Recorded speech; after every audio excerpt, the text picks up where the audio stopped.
ગુજરાતમાં સીબીઆઈના દરોડાથી સુરતના વેપારીઓ મુશ્કેલીમાં મુકાયા કારણ કે 500 કરોડ રૂપિયા બ્લોક થવા બોગસ કોલ સેન્ટર અંગે અમેરિકાની એફબીઆઈના ઇનપુટના આધારે સીબીઆઈએ અમદાવાદ સ્થિત રાજ્યમાં 35 સ્થળો પર દરોડા પાડ્યા, જેના કારણે સુરતના વેપારીઓના 500 કરોડથી વધુ રૂપિયા બ્લોક થયા.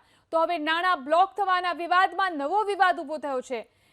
જીજેઈપીસી ગુજરાતના પૂર્વ ચેરમેન દિનેશ નાવડિયાએ દાવો કર્યો કે કર્ણાટક અને મહારાષ્ટ્રની પોલીસ ખાતા અનફ્રીઝ કરવા વેપારીઓ પાસે 10 થી 20% રૂપિયા કમિશન માંગી રહ્યું છે. આ અંગે વેપારીઓએ કેન્દ્રીય જળશક્તિ મંત્રી અને પ્રદેશ ભાજપના પ્રમુખ સી.આર. પાટીલને રજૂઆત કરી છે.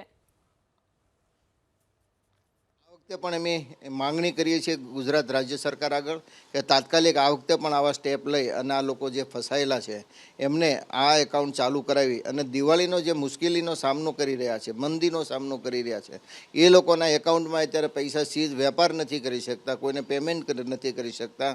અને આ બધી જ બાબતોને ધ્યાનમાં રાખીને થોડી ગંભીરતાને સમજી અને ગુજરાત સરકારે પણ આ બાબતમાં મદદરૂપ થવું જોઈએ.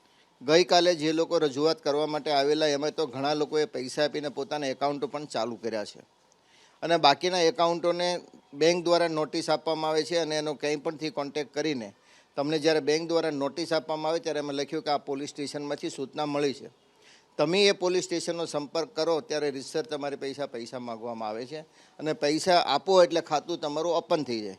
એટલે આ કયા પ્રકારનો કાનૂન અને કયા પ્રકારની આ મેથડ છે એ જે લોકોને સમજમાં નથી આવતી.